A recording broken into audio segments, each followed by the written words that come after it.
Olá, pessoal. Começando mais um Game Over Podcast. Eu sou o Zero. Hoje é dia 27 de fevereiro de 2025. E essa semana eu vivi algumas coisas que me deram vontade de trazer aqui um conceito da psicologia. Eu andei conversando bastante com uma pessoa sobre alguns assuntos que eu vou comentar no episódio. Os jogos que eu tenho jogado, dá para eu fazer um link com esse conceito que eu vou trazer aqui. Apesar de eu ter que forçar um pouquinho a barra, eu admito, pra fazer isso com a história deles, mas vai fazer sentido, vocês vão ver. Eu tô com um pouco de medo desse episódio ficar muito comprido, mas eu acho que eu quero parar com essa coisa de medo de o episódio ficar muito curto ou muito comprido, então eu só vou falando aqui e dar o que der, sabe. Vamos ver o que que acontece.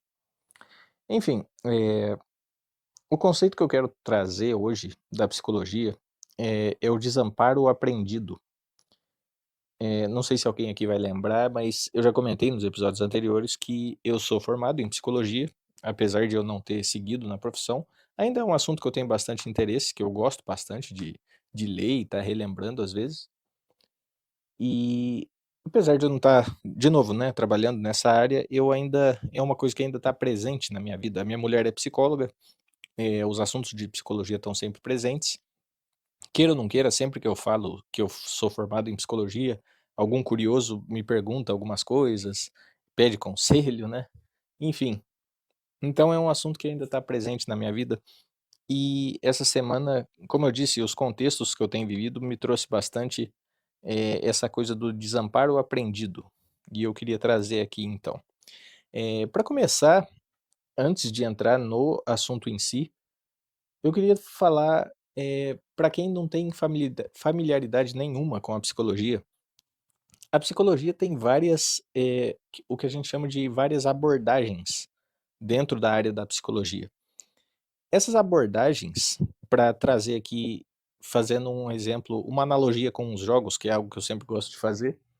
Imagina que você está jogando um jogo, sei lá, pega o Marvel Rivals, que é um jogo recente, é um jogo que está todo mundo jogando, e é um jogo de graça. Você pode jogar ele gratuitamente na Steam. Então, se você tiver curiosidade de ver o que eu estou falando, é só baixar ele gratuitamente e ir lá testar. É um bom jogo, inclusive, você vai se divertir e vai entender o que eu estou falando aqui. No Marvel Rivals, você tem 3 classes de personagens. Você tem, os personagens de vanguarda, os duelistas e os estrategistas, que popularmente eles são conhecidos, na verdade, como vanguarda a gente chama de tanque, popularmente. Os duelistas a gente chama de DPS, que significa dano por segundo. E os estrategistas a gente chama de suporte, ou cura até às vezes. E o que que são essas classes? Eles jogam de maneira totalmente diferente. Apesar de serem personagens que estão presentes em um mesmo jogo, eles trabalham de maneira totalmente diferente. A classe de vanguarda ou tanque é uma classe que tem muito mais vida, portanto eles aguentam tomar muito mais golpe, e é uma classe mais defensiva. Apesar de eles darem dano e eles não, a função principal deles é ir tomar a frente da batalha, defender os lugares importantes dentro do jogo e defender os personagens mais fracos. Apesar de eles não serem tão bons para dar dano, eles são muito bons para resistir dano, então eles servem como um escudo. Os duelistas, ou DPS, que significa dano por segundo, então você já deve ter uma ideia, eles são os caras que servem para causar dano mesmo, sabe? O dano pesado, para matar rápido. E eles têm muito menos vida do que um personagem de vanguarda, o tanque, né? Então a função deles é atacar, e só que muitas vezes também fugir da briga, né? E não ficar se arriscando tanto quanto um tanque pode se arriscar, por exemplo. E os personagens de suporte ou estrategista são os personagens que curam nesse jogo. Geralmente ficam na linha de trás da batalha, né? Curando os personagens que estão lutando de fato. Então, assim, quando você fala de um personagem de Marvel Rivals, você tem que saber de qual personagem você está falando para saber como esse personagem funciona, como ele trabalha. As abordagens da psicologia são a mesma coisa. Eh, Existem várias classes de psicólogos e cada classe, vamos dizer assim, né, usando esse termo aqui hoje, vai trabalhar de uma maneira completamente diferente de outra classe de psicólogos, de outra abordagem da psicologia. Por exemplo, a psicanálise, que é a abordagem que segue os ensinamentos do Freud, por exemplo. Não só do Freud, existem outros psicanalistas importantes, mas o Freud é o mais famoso, com certeza. Eles trabalham de uma maneira totalmente diferente do que a análise do comportamento, por exemplo, que é outra abordagem, que é a abordagem que eu teria seguido, por exemplo, se eu continuasse na profissão. E, enfim, esse conceito que eu vou trazer aqui hoje é um conceito da análise do comportamento, então, da abordagem da análise do comportamento. E deixa eu ver aqui. Eu fui ler um pouco, né, para relembrar desse conceito, para ter certeza do que eu estava falando, para trazer para vocês aqui. E eu sempre encontro aquele exemplo dos ratinhos. A análise do comportamento usa muito experimentos em laboratório. Muitas vezes eles usam ratos, ou usavam no passado, pelo menos. Tá cada vez mais polêmico esse assunto, mas na faculdade eu cheguei a trabalhar com ratinhos no laboratório. A gente coloca eles em umas gaiolas próprias para moldar o comportamento deles, digamos assim. E o desamparo aprendido, falando de uma maneira bem resumida, ele é uma coisa assim, ele é um conceito que a pessoa sofreu tanto na vida, passou por algumas experiências traumáticas e algumas coisas, né, algumas experiências nas quais essas pessoas se sentiram impotentes, inúteis e incapazes de fazer qualquer coisa para melhorar isso, para fugir daquela situação, que elas aprenderam a que não adianta você agir, não adianta fazer qualquer coisa, que elas vão continuar sofrendo aquele problema que elas estão sofrendo. Então, tendo essa crença, a pessoa muitas vezes se torna imóvel diante de vários problemas na vida e acredita que eles não têm soluções, mesmo quando eles têm soluções. Eu tinha começado a falar dos ratinhos porque isso foi percebido em ratos em uns testes que eles fizeram, que era assim: imagina que tem duas gaiolas de ratinhos e uma gaiola, as duas gaiolas na verdade elas têm o chão de grade, é uma gradezinha onde os ratinhos pisam, e os pesquisadores fazem essa gradinha dar um choque nos ratos. É um choque bem leve, quase indolor, mas ainda assim incômodo, né. Só que em uma das gaiolas, existe uma alavanca que, se os ratinhos apertarem, esse choque para. E na outra gaiola, o choque não para de jeito nenhum, mesmo que eles apertem a alavanca, mesmo que eles façam qualquer coisa, o choque continua. Então, eles têm essas 2 gaiolas para comparar os comportamentos dos ratos depois que o processo é feito. Então os ratos da gaiola número 1 vão, tá tomando o choque e eles conseguem desligar, e o da gaiola número 2 não conseguem, né. E aí eles vão fazendo esse experimento por um tempo, vão dando esse choque nos ratos por algum tempo, e depois de algumas sessões, né, desses experimentos, os ratos da segunda gaiola, eles são colocados em outra gaiola, que tem algumas alternativas, não só a alavanca, mas algumas alternativas diferentes para eles fugirem do choque. Por exemplo, uma gaiola que eles deixam a porta aberta, claramente aberta na frente do ratinho, e mesmo quando o choque começa ele não tenta fugir. Uma área da gaiola que é separada por uma pequena barreira, e que, se o rato passar por essa barreira, do outro lado ele não vai tomar choque, ele também não tenta ultrapassar essa barreira, ele não tenta apertar a alavanca, né, como os outros ratinhos da gaiola número 1 faziam. Então assim, ele praticamente ele aprendeu que não há nada que ele possa fazer para fugir daquele choque. É interessante até que, no começo, alguns ratinhos se viravam, por exemplo, deitavam de costa na grade, porque o pelo deles, a grossura do pelo deles conseguia amenizar um pouco a potência do choque, né. E até isso eles pararam de fazer. Eles simplesmente agora resistem o choque até o negócio parar, né, por uma força maior, digamos assim. Então eles praticamente aprenderam a desistir, né. A circunstância que eles viveram ensinaram eles a desistir. E depois não adiantava nem nem dar a solução na frente deles, né, nem abrir a gaiola, nem colocar uma área sem choque, que eles não tentavam, usar essas alternativas, digamos assim. E por que que eu tô trazendo esse contexto aqui hoje? Eh, eu acho que eu vou entrar na questão da pessoa, da situação real da minha vida depois, e vou falar primeiro dos jogos que eu trouxe aqui, que como eu disse, eu vou forçar um pouquinho a barra pra gente chegar nesse sentido, mas vai fazer sentido. Eu comentei no episódio passado que eu falei sobre o jogo Soma, que eu tinha jogado também um jogo que se chama Martha is Dead, né. E eu acho que eu queria falar sobre ele hoje então, porque ele também me fez pensar nisso. E o outro jogo que me fez pensar nisso é o Spec Ops: The Line, que é um jogo de tiro que não tem muito a ver com Martha is Dead a princípio, pelo menos eu pensei que não teria, e e depois eles acabaram tendo mais semelhanças do que eu esperava, né, principalmente no que eu vou falar aqui hoje. Acho que eu não preciso dizer que vão ter spoilers, né, de ambos os jogos. Eu pensei se eu falava sobre os jogos ou não, porque se eu não trazer spoilers dos jogos aqui, eu acho que não teria sentido trazer eles aqui. E por outro lado, se eu trouxer os jogos aqui e trouxer os spoilers, eu talvez tenha que falar muito de cada um dos jogos. Então eu vou tentar resumir o máximo possível, para esse vídeo não ficar tão imenso também. Mas como eu disse no começo, eu não vou me importar tanto. Eu vou falando tudo que eu anotei aqui, eu tentei resumir da maneira mais, resumida possível, e vamos lá, vamos ver o que acontece. Eh, começando pelo Martha is Dead então, ele é um jogo que você joga com uma protagonista chamada Julia, é uma moça, sei lá, deve ter uns seus 20 e tantos anos, eu não vou lembrar certinho, mas é por aí, e ela tem uma irmã gêmea chamada Martha.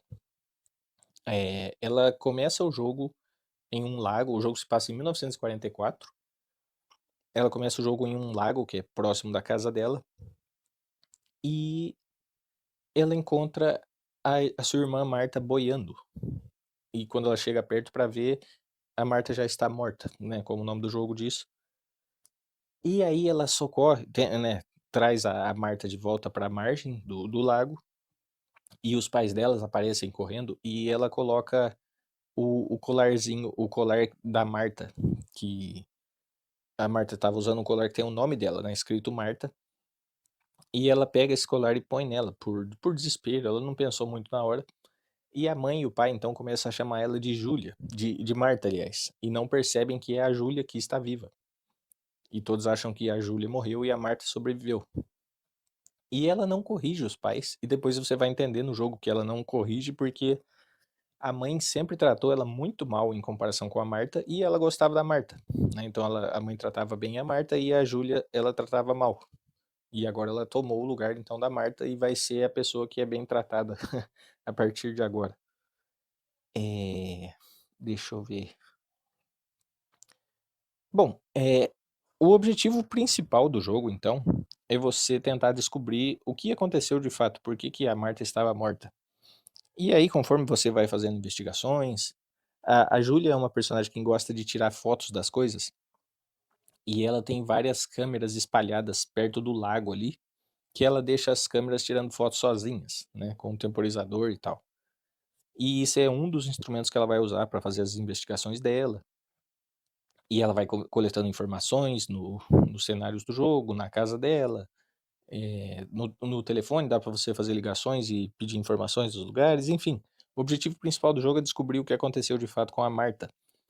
Só que durante as investigações você percebe, você vai, aprendendo que a Júlia tem alguns lapsos de memória.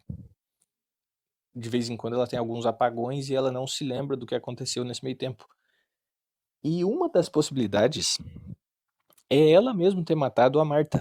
Ela não sabe por quê, ela pensa que ela nunca faria isso, mas é uma possibilidade que é, né, cogitada no jogo, porque ela não se lembra do que aconteceu, ela não se lembra de poucos momentos antes daquilo ter acontecido. Então é uma possibilidade. Ela também desconfia da própria mãe, ter matado a Marta pensando que era a Júlia. No jogo é muito comentado que as duas são gêmeas idênticas, e nem mesmo os pais percebiam a diferença física das duas, nem mesmo os pais conseguiriam reconhecer qual que é uma, qual que é outra, né. Elas eram, assim, 100% idênticas mesmo. E então e aí você vai aprendendo então que a Júlia tem esses lapsos de memória, e uma das coisas que você encontra nas investigações é um bilhete que a Marta deixou pra Júlia antes de morrer, no qual ela explica que ela planejou e que aquilo acontecer porque, uma das coisas que acontecia é que a mãe era muito abusiva, principalmente com a Júlia, e a Marta, ela diz nesse bilhete, né: "Apesar de você não se lembrar de todas as coisas horríveis que a nossa mãe fez com você, eu me lembro. E eu me sinto culpada, porque a Marta era uma coisa que eu não citei aqui, ela era surda-muda, ou pelo menos ela fingia ser, porque agora no bilhete ela revela que ela não era, na verdade. Mas ela começou a se fingir de surda-muda em um determinado momento da vida. E os médicos, inclusive, conseguiram encontrar uma explicação para isso. E a explicação seria que durante a gravidez, a irmã gêmea, que era a Júlia, apertou ela no ventre, e isso foi causando uma, uma degeneração. Com o tempo, ela foi ficando cada vez mais surda, e por isso, né, ela chegou a ser surda-muda. Então, assim, até a questão de ela ser surda-muda era, de certa forma, culpa da Júlia. Isso te leva a entender, então, que é um dos motivos da mãe não gostar da Júlia e gostar da Marta. Ela culpa a Júlia por tudo, a Júlia é a filha terrível, e a Marta é a filha incrível, adorável e tal. Só que ela era surda-muda. E aí, no bilhete, ela tá dizendo que não, que aquilo era tudo fingido, mas como ela fingia uma coisa que acabou sendo tão grave e acabou sendo um motivo de culparem a Júlia, ela se sentia muito culpada e responsável por aquilo, e ela planejou morrer, e que a Júlia tomasse o lugar dela. E assim, você começa a desconfiar que é um negócio meio absurdo, mas vai indo, né? Até que, bom, como eu disse, eu vou tentar falar do jogo de uma maneira muito resumida. E depois que você descobre isso e você vai continuar investigando várias coisas, uma das coisas que faz a Júlia se lembrar melhor dos eventos da vida dela é um teatrinho de fantoches que ela tem, sabe aqueles brinquedinhos com as cordas que vai controlando os fantoches? Ela sempre brincava muito com esses brinquedinhos quando ela era criança, e agora, na fase adulta dela, esse é um dos recursos que ela tem para se lembrar dos acontecimentos da infância. E você vai chegar nesses brinquedos, que estava num quarto trancado desde o começo do jogo, você chega neles só lá no fim do jogo mesmo, quando já aconteceu várias coisas bem graves no jogo até, que eu tô omitindo aqui. E aí quando ela começa a brincar com esses brinquedinhos e recordar das coisas então, a vida dela é praticamente simulada nessa brincadeira, no cenáriozinho dos fantoches ali, desde o parto da mãe dela. E o parto da mãe dela tem apenas uma criança nascendo, e essa criança é chamada de Marta. E aí vai mostrando então a vida da Marta desde bebê, e pula para a fase que ela ainda é uma criança bem pequena, e mostra esses abusos que ela sofria pela mãe, né. Mostra a mãe batendo nela por qualquer coisa, e tem uma cena que a mãe bate nela com uma bengala, e ela cai no chão. E aí é tudo simulado ali com os brinquedinhos, né, enquanto o brinquedinho da mãe tá batendo na Marta, cada pancada que ela dá muda o rosto dela, ela vai ficando desfigurada. E uma coisa que acontece é que a boca dela fica costurada, e depois o ouvido dela fica costurado. Então você percebe que meio que ela ser surda e muda era por causa dos traumas, causados pela mãe. Mesmo que não fosse de verdade, mesmo que não fosse uma coisa física de verdade, ela se tornou assim para evitar problemas, né. Ela evitou falar, evitou ouvir tudo, ela se fechou de verdade para não ter que lidar com toda aquela coisa horrível causada pela mãe. E outra coisa que a mãe fez de abusiva na infância das 2 e que é mostrado nessa cena dos fantoches, é que a mãe matou o cachorrinho deles e jogando o cachorro numa panela quente, e depois deu pedaços do cachorro para a menina comer.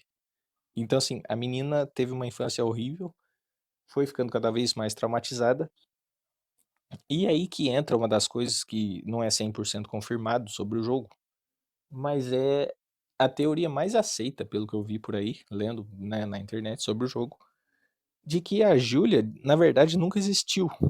Pelo menos não como outra pessoa de fato, né? Como eu disse, o parto da mãe só mostra a Marta nascendo e a Júlia aparece nessas histórias de fantoche depois que ela sofre esses abusos. O que te leva a entender que a Júlia é uma outra personalidade da própria Marta que foi criada por ela como um mecanismo de defesa mesmo, para suportar toda aquela dor, todos aqueles traumas, todo aquele abuso, né? E os eventos do jogo, então, toda a investigação que você, como Júlia, faz, eles são todos imaginados pela própria Júlia. E todos aqueles lapsos de memória que ela tem são, na verdade, porque durante aqueles momentos que ela tinha o apagão, quem estava no controle era a Marta, né? Então tudo aquilo que aconteceu no jogo, todos os eventos que você fez, que você controlou ela durante o jogo, na verdade são todos passados na cabeça dela apenas, né? É tudo imaginado, tudo uma vida criada para fugir da vida horrível dela de verdade, sabe? É, deixa eu ver aqui o que mais que eu anotei sobre isso. Enfim, resumindo o jogo, de novo, essa é uma teoria, não é 100% confirmado, mas é a teoria mais aceita de tudo que acontece no jogo. E é o que eu queria trazer aqui, sobre essa coisa de toda essa vida criada, toda essa realidade negada, sabe? Eu vou entrar mais nisso depois. Agora a gente vai pro segundo jogo que eu falei que eu ia comentar, que é o Spec Ops The Line, que vai ter elementos muito parecidos com esse, para minha surpresa, porque quando eu comecei a jogar esse jogo, eu só esperava um jogo de tiro, de guerra, né? Não um jogo de tiro de guerra genérico, porque eu já sabia que a história dele era mais profunda e tinha momentos chocantes e que a proposta dele já não era ser um jogo de tiro normal qualquer, e sim trazer o lado horrível da guerra, sabe? Não apenas aquela guerra como entretenimento que você tem num Call of Duty da vida, por exemplo, mas enxergar que a guerra é uma coisa horrível e está sendo representada de uma maneira muito banalizada, né? Em todos os tipos de mídia por aí, mas principalmente o videogame. Enfim, então no Spec Ops The Line você joga com o capitão Martin Walker, que é um soldado da Delta Force, e você e mais 2 soldados são enviados para Dubai para fazer uma missão de reconhecimento. Porque antes do jogo começar, o que estava acontecendo em Dubai é que a cidade foi atingida por uma tempestade de areia, assim, sem igual, né? Pela primeira vez, uma tempestade de areia tão forte, tão violenta, que causou que as pessoas mais ricas e poderosas da cidade evacuassem a cidade e deixassem para trás as pessoas mais pobres, que não teriam os mesmos recursos para sair dali. Então a cidade ficou abandonada, com alguns civis lá, né? E tinha um exército, um pelotão do exército americano, o 33º Batalhão é o nome dele no jogo, né? O nome desse pelotão. E eles estavam na cidade e o governo americano tinha mandado eles voltarem para os Estados Unidos. Só que vendo essa situação, o é coronel? Agora eu não lembro se é coronel ou comandante. Eu acho que é coronel. Enfim, o líder desse batalhão era o Conrad. E o personagem principal comenta logo na introdução do jogo, né, que se perguntassem pra ele sobre um homem admirável, quem era o melhor homem que ele já conheceu, algo assim, ele diria que é esse Conrad, porque uma missão que eles já tinham feito juntos em Cabul, eu acho, o cara também tinha desobedecido ordens para salvar as pessoas que estavam ali, né, junto com ele na guerra, e tinha se tornado um herói, e era um cara muito admirável e altruísta e etc. E agora ele estava fazendo a mesma coisa em Dubai, né? Ele ficou para trás contra as ordens do governo americano para tentar cuidar dos civis que ficaram ali e não tinham muito o que fazer.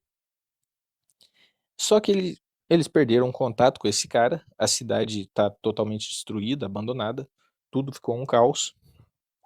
E então aí eles mandam, você, o protagonista do jogo, e mais 2 soldados para fazer essa missão de reconhecimento.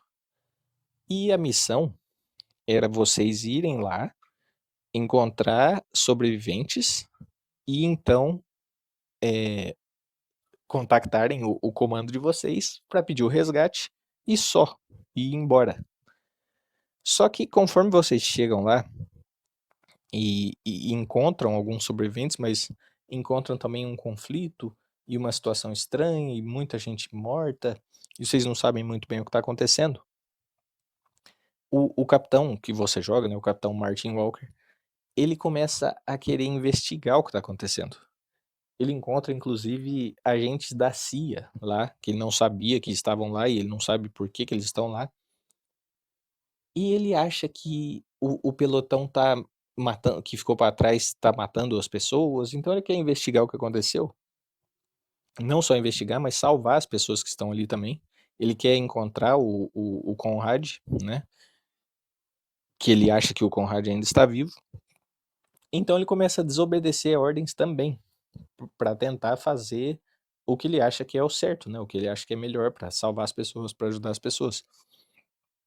Ele até comenta com um dos caras que jogam junto com você, que quando as ordens significam que pessoas vão morrer por causa daquelas ordens, não compensa segui-las, né. Então, basicamente, ele quer ser o herói do negócio e desobedece às ordens dele, para continuar em Dubai investigando o que está acontecendo. Só que o que acontece nesse jogo é que vai, a partir disso, vai acontecendo uma série de mal-entendidos, né. Conforme você vai encontrando os soldados que ficaram na cidade, eles eles acham que você é inimigo e começam a atirar em você, e aí não tem o que você fazer, você revida, né, começa a atirar neles também, começa a matar os soldados do próprio exército americano. E os caras que estão com você estão sempre questionando isso, né, tipo: "A gente tá matando americanos também?". E aí o capitão que você joga responde que eles começaram, não tem o que fazer, né, não, a gente tentou conversar com eles e não conseguiu. E uma das cenas, que é conhecida, uma das cenas bem conhecidas desse jogo, que é uma cena bem chocante até, é que você tá andando por um lugar e você tem que passar por um lugar que tá cheio de soldados, né, pra você chegar no seu objetivo. E aí o que eles dizem ser o único jeito de passar por aquele caminho ali, é usando um morteiro que tem uma arma que incendeia todo o lugar ali. A arma é chamada no jogo de White Phosphorus.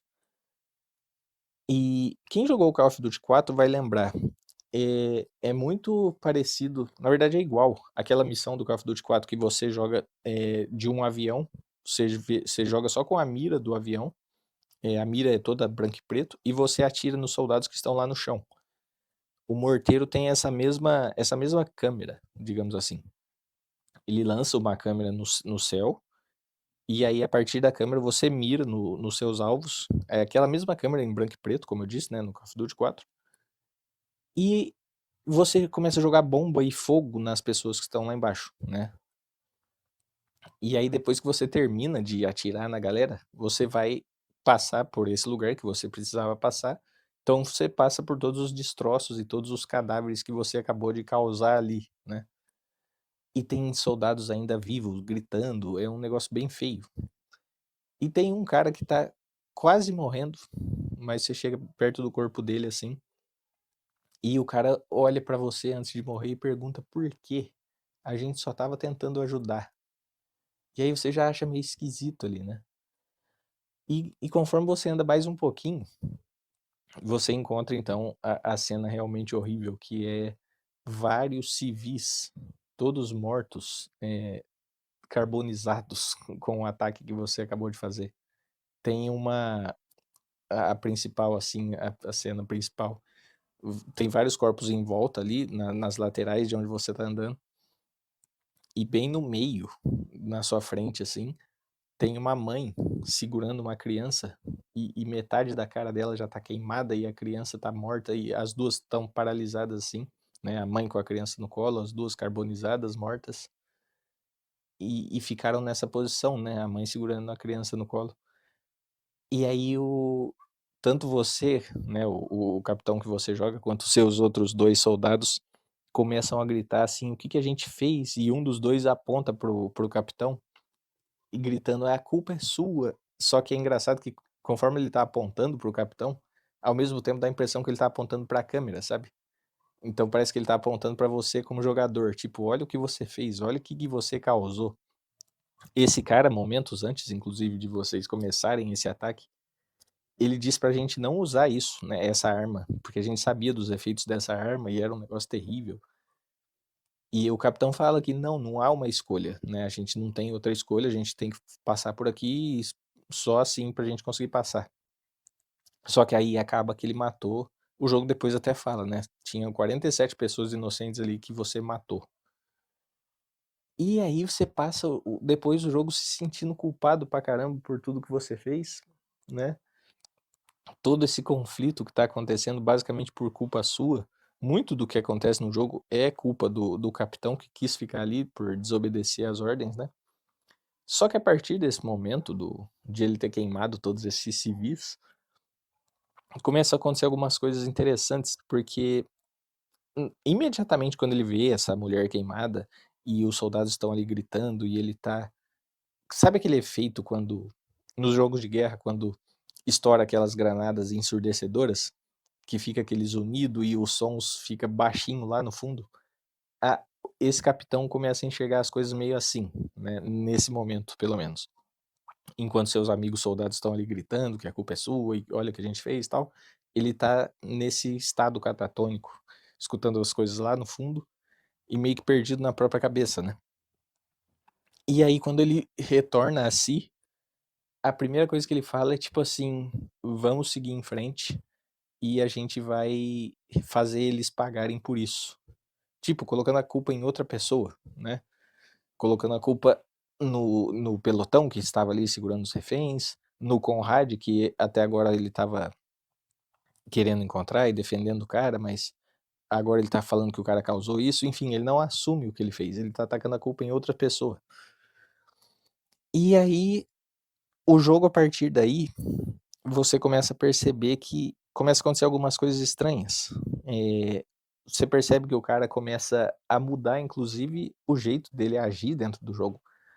Quando você recarregava a arma dentro do jogo, ou quando você dava a ordem para os seus amigos atirarem em alguém ou fazer alguma coisa, até então ele falava tudo de uma maneira muito profissional, sabe? Muito técnica, muito contida, não com aquele tom de voz muito agressivo e tal.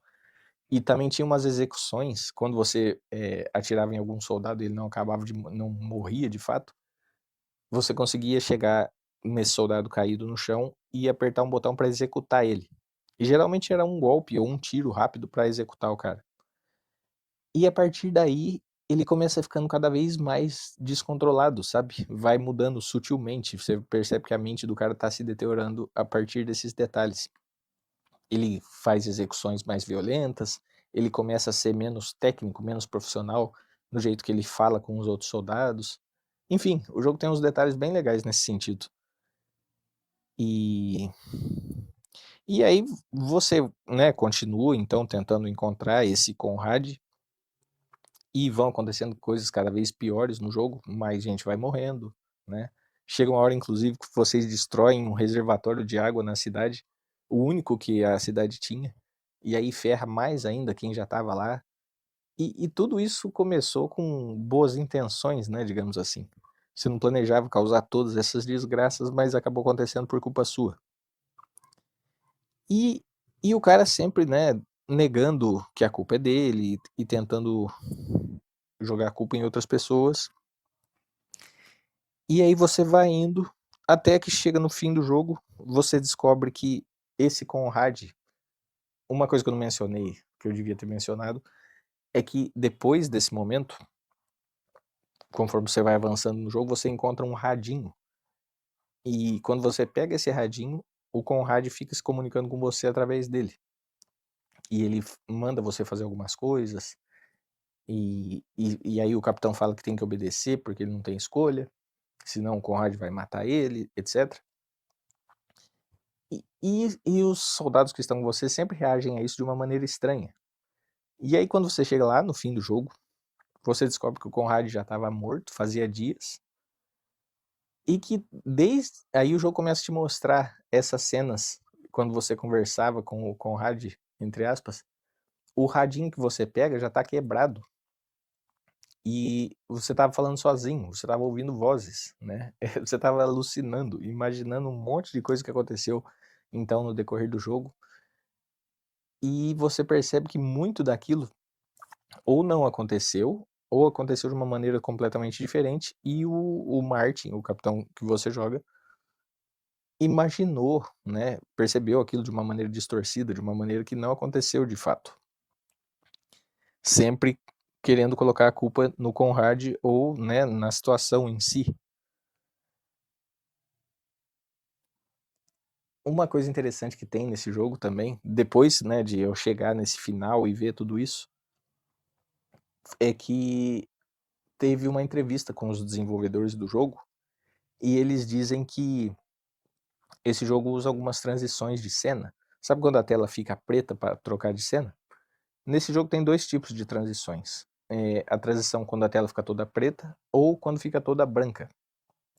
E aí os desenvolvedores disseram nessa entrevista que quando a tela fica toda branca para fazer uma transição, é que na verdade os eventos que vão seguir vão ser ou alucinações ou então alguma mentira que o Capitão Walker, o que você joga, tá contando para si mesmo, né? Uma maneira dele recontar os fatos para se culpar menos. Então assim, eu ainda não joguei o jogo pela segunda vez, eu pretendo fazer isso, até porque eu tenho que jogar em outra dificuldade agora para poder platinar o jogo. Mas eles dizem que depois que você joga pela segunda vez e começa a prestar atenção nesses detalhes, você vai ver coisas muito diferentes, assim, da primeira vez que você jogou.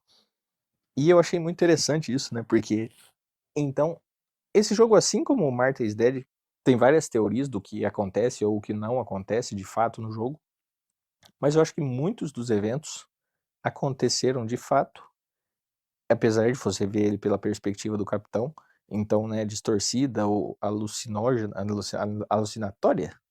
Enfim, apesar de ser alucinações da mente dele, muito do que aconteceu, aconteceu de fato. Essa cena que eu falei de ele ter incendiado os civis foi o que desencadeou tudo isso, né? Principalmente, pelo menos.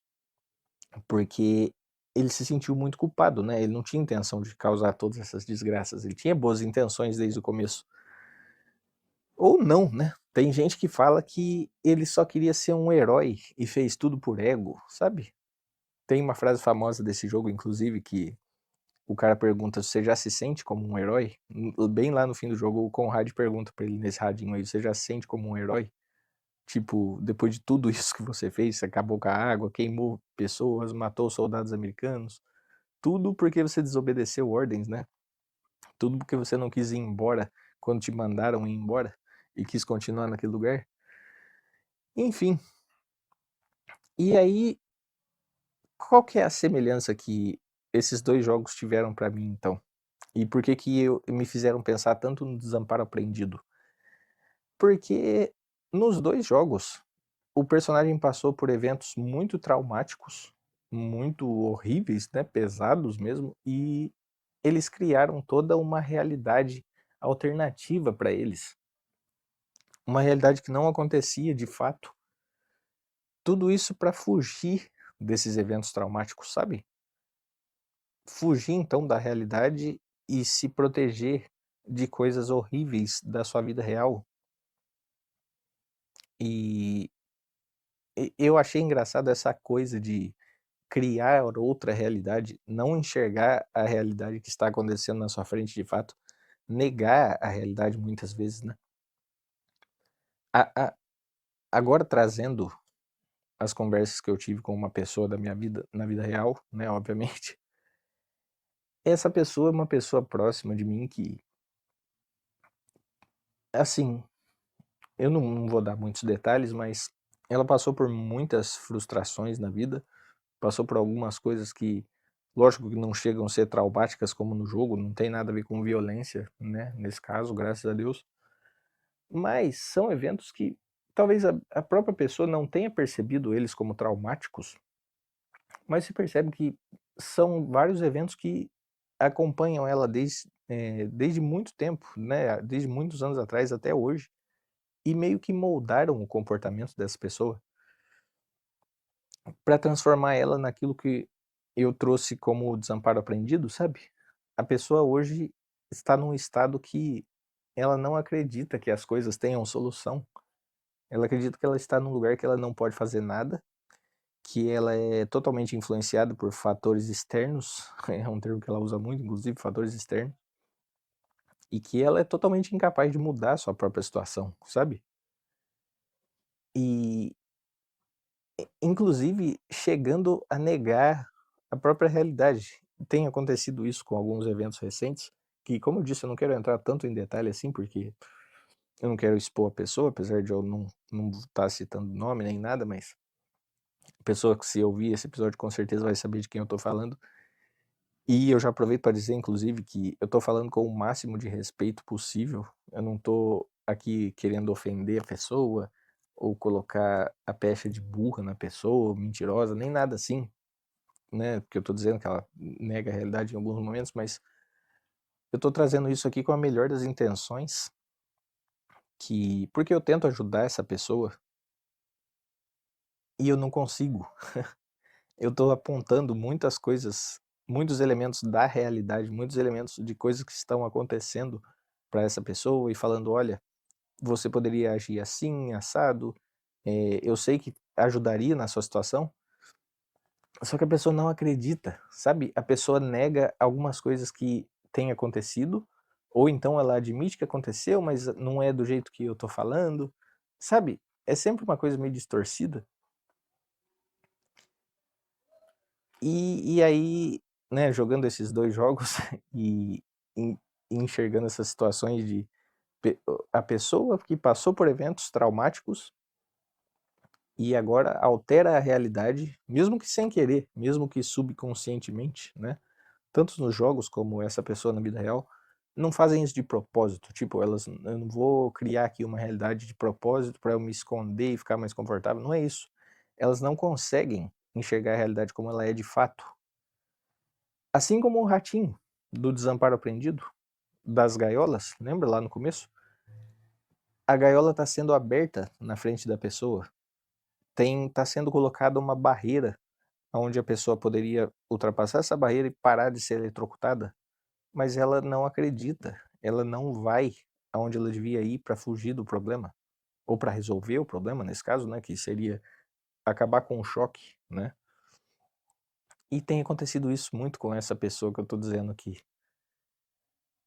A pessoa se tornou tão descrente, tão assim como o título desse episódio, a pessoa aprendeu a desistir, sabe?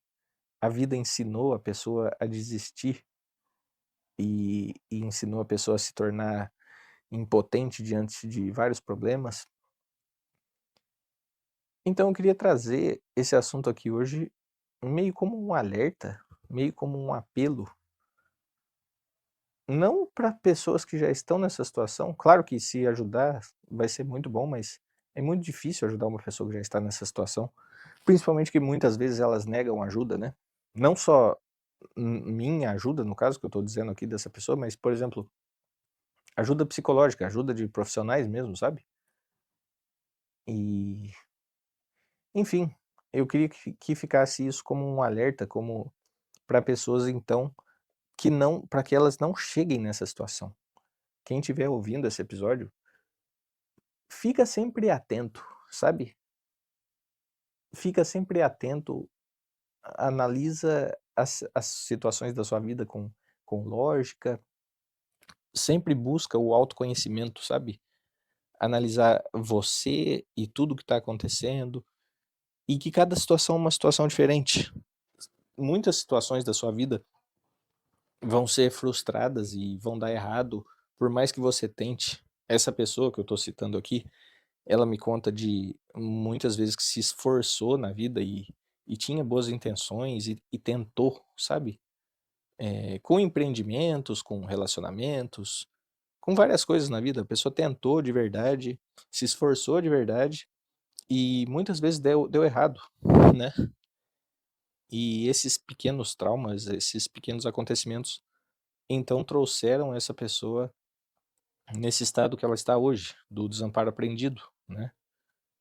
E às vezes, como foi no jogo, né? Principalmente nesse segundo jogo que eu falei agora, o cara tentou, o cara se esforçou, o cara não tinha intenção de que tudo desse errado, não tinha intenção de que inocentes morressem, né? Não tinha intenção de causar um massacre onde ele estava passando. Mas às vezes as coisas saem do controle.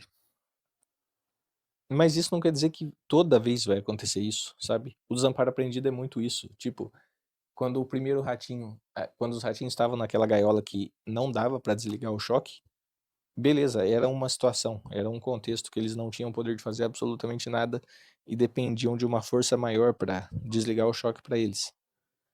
Só que depois eles passaram por uma situação na qual eles tinham um poder de fazer alguma coisa. Eles poderiam sair da gaiola, eles poderiam ultrapassar a barreira onde não teria mais choque. E eles não fizeram, porque eles não acreditavam mais que era possível fazer isso, que não era possível fazer qualquer coisa. E era, né? Era claramente possível, a realidade estava na frente deles, o portão estava sendo aberto na frente deles, e de alguma maneira eles negavam essa realidade e não acreditavam que era possível. Então, assim, você que ainda não chegou no ponto do desamparo aprendido, lembre-se disso. Cada situação é uma situação. Muitas das coisas da vida dependem sim de você para mudar e para melhorar. Tem muita coisa que você pode fazer sim. Tem algumas que você não pode, mas tem muitas que você pode. Então, assim, cara, me dói ver essa pessoa estar nesse estado porque eu queria ajudar e muitas vezes a ajuda soa até como uma ofensa para a pessoa, sabe? E é triste porque a gente só queria que a pessoa saísse daquela situação ruim e fosse para uma melhor, né? A gente só tá tentando abrir a gaiola, a porta da gaiola, e a pessoa não quer sair. Claro que eu não sei tudo, não tô bancando aqui o sabe tudo que tem a solução para todos os problemas, mas de novo, boas intenções, né? E tem algumas soluções que eu sei que a pessoa poderia apelar para, mas a pessoa simplesmente não acredita mais, né? A pessoa chegou num ponto que não vê possibilidade de melhora e enfim. Acho que eu tô me tornando até repetitivo aqui. Mas então, de novo, né, fica esse alerta, esse apelo para as pessoas. Analise as situações logicamente, friamente, né, sem muitas emoções. Analise quando dá e quando não dá para você fazer alguma coisa e não se deixe chegar nesse ponto que você perde as esperanças em tudo. Perde as esperanças em alternativa e perde a crença de que você pode fazer qualquer coisa e então se torna uma vítima de circunstâncias e forças maiores, né? Você tem muito poder sobre a sua vida ainda, cara. Acredita nisso.